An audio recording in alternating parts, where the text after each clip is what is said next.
In 2019, we accomplished a lot, and I think Denver is better off because of it.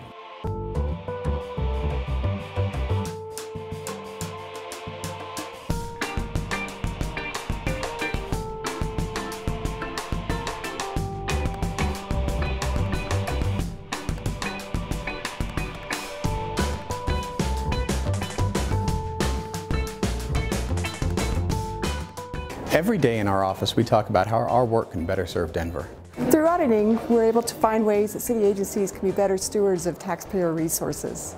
We have accomplished a lot in the past year, and there's still even more to do in the year ahead.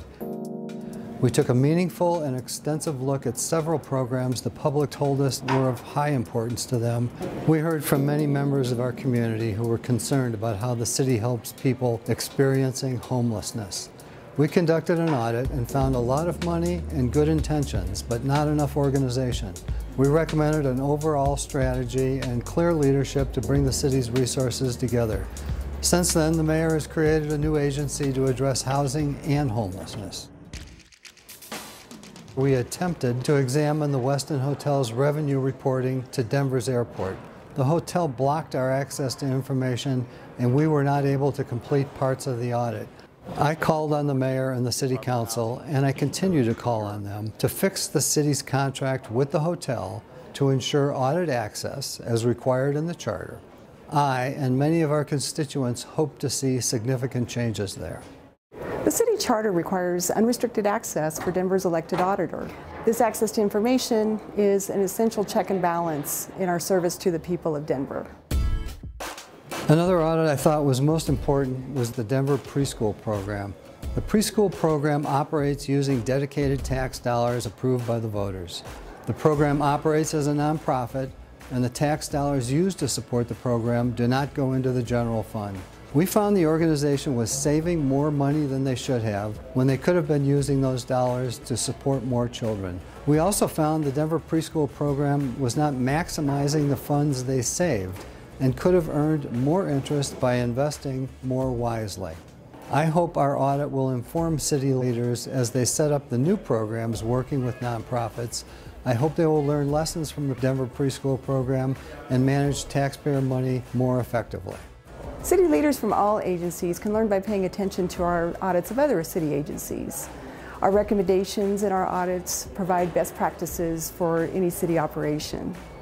Other important audits I hope you will read more about on our website are the jail safety audit, which we found weaknesses in how the city protects deputies, inmates, and the public.